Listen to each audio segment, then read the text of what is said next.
అందరికీ నమస్కారం. ఈ వ్యాసం ఆ నేర చట్టాలు అమలును ఆపండి అంటూ సీనియర్ న్యాయవాది, సుప్రీంకోర్టు న్యాయవాది అయినటువంటి ఇందిరా జైన్ గారు రాయటం జరిగింది. ఇది ABNలో ప్రచురితం జరిగింది. ఇది బ్యాక్గ్రౌండ్ వచ్చేసరికి రీసెంట్గా లాస్ట్ టైం 2019 to 24 కాలం మధ్యలో అమిత్ షా హోమ్ మినిస్టర్గా ఉన్నప్పుడు ఒక 3 చట్టాలను కొత్తగా రీప్లేస్ చేయడానికి ఆల్రెడీ ఎగ్జిస్టింగ్ చట్టాలను నేర చట్టాలను రీప్లేస్ చేస్తూ 3 బిల్లులు పాస్ చేశారు. అవి రేపు జూలై 1 నుంచి అమలు చేయబడుతున్నారు. సో ఈ సందర్భంలో వాటి గురించి విశ్లేషిస్తూ తన అభిప్రాయాన్ని వ్యక్తం చేస్తూ ఇందిరా జైన్ గారు రాసినటువంటి ఈ వ్యాసం చూద్దాం. మాన్య మేఘ్వాల్ గారు, కేంద్ర న్యాయశాఖ మంత్రిగా నియమితులైనందుకు తొలుత మిమ్మల్ని అభినందిస్తున్నాను. ఈ లేఖలో లేవనెత్తిన అంశాలపై ఏకాభిప్రాయ సాధన స్ఫూర్తితో పౌరుల జీవితం, వ్యక్తిగత స్వేచ్ఛను పరిరక్షించే విషయంలో ప్రజలకు శీఘ్రగతిన న్యాయం సమకూర్చడమే ఉత్కృష్ట ఆదర్శం ప్రేరణతో మీతో ఉపయోగకరమైన నిర్మాణాత్మక రీతిలో పరస్పర ప్రభావశీలంగా కలిసికట్టు కృషి చేసేందుకు భారత ప్రజలమై మేము ఆసక్తితో ఎదురు చూస్తున్నాము. భారతీయ నాగరిక సురక్షా సంహిత 2023, భారతీయ న్యాయ సంహిత 2023, భారతీయ సాక్ష్య అధినియం 2023 అనే 3 కొత్త నేర చట్టాలను అమలుపరచనుండటంపై తీవ్ర ఆందోళనతో మీకు నేను ఈ లేఖ రాస్తున్నాను. ఈ 3 చట్టాలు జూలై 1, 2024 నుంచి అమలులోకి రానున్నాయి. ప్రస్తుతం అమలులో ఉన్న భారత శిక్షా స్మృతి ఇండియన్ పీనల్ కోడ్ 1860, భారతీయ సాక్ష్యాధారాల చట్టం 1872, భారతీయ నేర విధాన స్మృతి సంహిత 1973ను రద్దు చేసి వాటి స్థానంలో ఇంతకుముందు ప్రస్తావించిన 3 కొత్త నేర చట్టాలను ప్రవేశపెట్టనున్నారు. 3 మూల చట్టాలలోని పదావళికి ఉన్న అర్థానికి భిన్నమైన భావాన్ని, ఉద్దేశాన్ని తెలియజేసేందుకు అమలులో ఉన్న అనేక చట్ట నిబంధనలు నూతన స్వరూపాన్ని కల్పించి కొత్త మాటలు చేర్చారు. అమలులో ఉన్న చట్టాలు 100 సంవత్సరాలకు పైగా భారత న్యాయపాలనలో కీలక పాత్ర వహిస్తున్నాయి. ఆ చట్టాలలోని ప్రతి విభాగానికి దేశంలోని వివిధ ఉన్నత న్యాయస్థానాలు, భారత సర్వోన్నత న్యాయస్థానం సుప్రీంకోర్టు ఈ 2 కేసులు విచారణ క్రమంలో న్యాయ నిర్వహణ సంబంధమైన భాష్యాలు చెప్పాయి, న్యాయపరమైన వ్యాఖ్యానాలు చేశాయి. సుప్రీంకోర్టులోని వివిధ ధర్మాసనాలు ఒక నిర్దిష్ట నిబంధనకు భాష్యం చెప్పటంలో ఒకదానికొకటి విభేదించాయి. ఏకాభిప్రాయం కొరవడినప్పుడు సంబంధిత అంశాలపై విచారణను విస్తృత ధర్మాసనానికి నివేదించాయి. సరే, 3 కొత్త నేర చట్టాలు యథాతథంగా అమలులోకి వచ్చినప్పుడు అమలులో ఉన్న చట్టాలను అనువర్తింపు కూడా కొనసాగుతుంది. బహుశా మరో 20 సంవత్సరాల పాటు లేదా అంతకంటే ఎక్కువ కాలం. ఆ పాత చట్టాల కింద దాఖలైన కేసుల విచారణ మెజిస్ట్రేట్ కోర్టుతో ప్రారంభమైన సుప్రీంకోర్టులో అంతిమంగా ఒక కొలిక్కి వచ్చేదాకా ఆ పాత చట్టాల వినియోగం కొనసాగవచ్చు. అత్యంత దిగువ కోర్టు నుంచి అత్యున్నత స్థాయి కోర్టు దాకా సాగే విచారణ కాలాన్ని మన దేశంలో ఒక కేసు జీవన కాల వ్యవధిగా వ్యవహరించడం పరిపాటి. ఒక పౌరుని జీవితం, స్వేచ్ఛకు అతనికి వివిధ రూపాలలో, మార్గాలలో నేరపూరితమైన హాని చేసే చర్యలు, విషయాలతో అమలులోకి రానున్న కొత్త చట్టాలు వ్యవహరించనున్నాయనడంలో ఎటువంటి సందేహం లేదు. దేశ ప్రజలు స్వేచ్ఛా స్వాతంత్రులు, ముఖ్యంగా వాక్ స్వాతంత్రం, సమావేశమయ్యే హక్కు, సంఘాలను ఏర్పాటు చేసుకునే హక్కు, నిరసన ప్రదర్శనలు చేసే హక్కు, ఇంకా ఇతర పౌర స్వేచ్ఛలతో కూడా ఆ కొత్త చట్టాలు వ్యవహరిస్తాయి. అమల్లోకి రానున్న 3 కొత్త చట్టాలలోని శాంతి భద్రతల నిబంధనలలో భాగంగా ఈ హక్కులను నేరపూరితమైనవిగా పరిగణించడం జరుగుతుంది.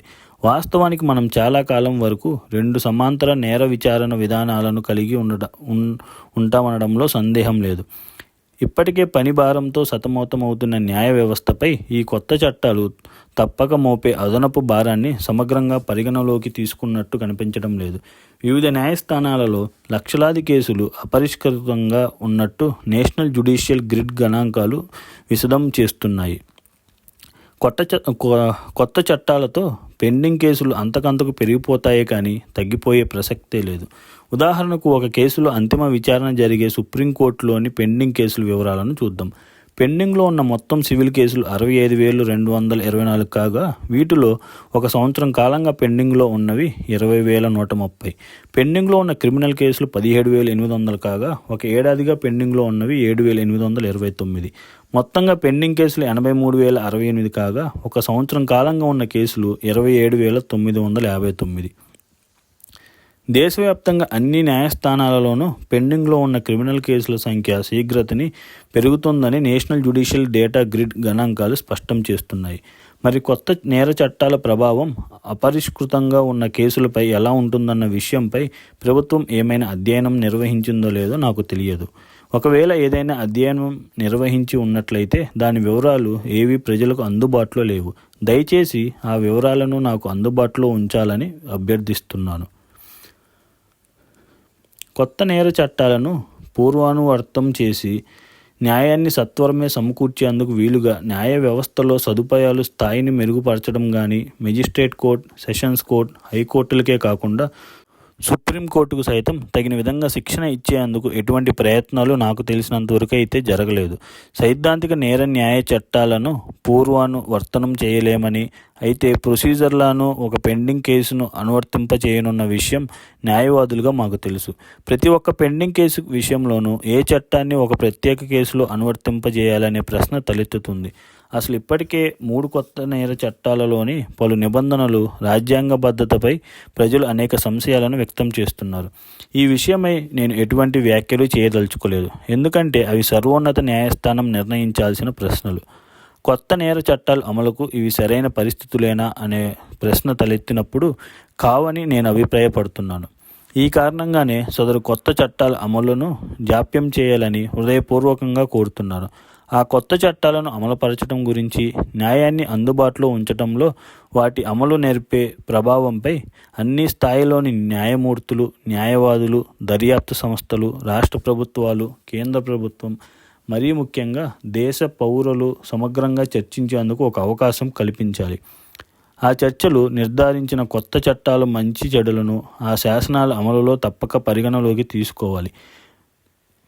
మా ఆందోళనను మీరు అర్థం చేసుకుంటారని నమ్మకం ఈ దేశ ప్రజలుగా మాకున్నది. న్యాయ నిపుణులు, న్యాయకోవిదులు, వివేకశీలురు అభిప్రాయాలను పరిగణలోకి తీసుకోకుండా కొత్త నేర చట్టాలను అమలుపరచటం ఉపద్రవానికి దారితీస్తుంది.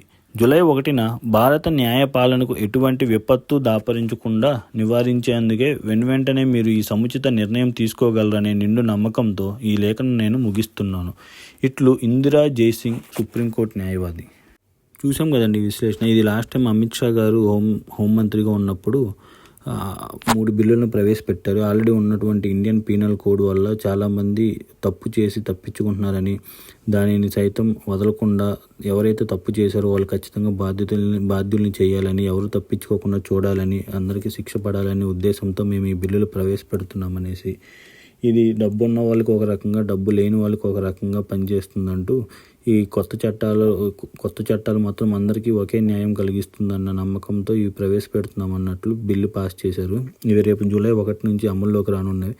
ఇది సోషల్ మీడియాకు కూడా వర్తిస్తుందండి. ఏదైనా తప్పుడు పోస్టులు పెట్టినా, తప్పుడు సమాచారం ఇస్తున్నా, దేశ భద్రతను లేదా దేశాన్ని సమగ్రతను ఏదైనా దెబ్బతీసే విధంగా ఎవరైనా మాట్లాడినా కూడా వాళ్ళకి శిక్ష పడే విధంగా ఉన్నది. సో ఇప్పుడు తన ఏం చెప్పదలుచుకుంటున్నారంటే, ఇలాంటివన్నీ రాజ్యాంగ పద్ధతికి వ్యతిరేకంగా, వాక్ స్వాతంత్రానికి వ్యతిరేకంగా జరిగినటువంటి పీనల్ కోడ్లు ఇవన్నీ. సో వీటి ద్వారా శిక్ష పడితే ఎవరు వాళ్ళ యొక్క భావ వ్యక్తీకరణ చేయలేరని, ఎవరు వాళ్ళ స్వేచ్ఛగా మాట్లాడలేరని, ఎవరు సంఘాలను ఫామ్ చేసి ఒక విషయానికి లేదా ఒక కేంద్ర ప్రభుత్వం కావచ్చు, రాష్ట్ర ప్రభుత్వం కావచ్చు, వాళ్ళకి వ్యతిరేకంగా పోరాడేటువంటి శక్తి ఉండదని, వీళ్ళు అలా ఆలోచిస్తేనే జైల్లో వేసే పరిస్థితి వస్తుందని కొత్తవి అమలు చేస్తే.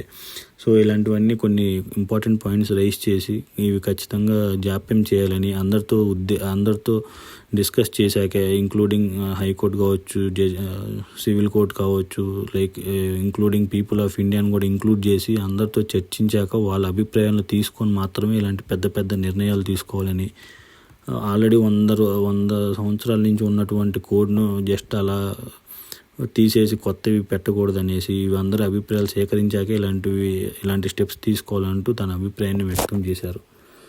ధన్యవాదాలు.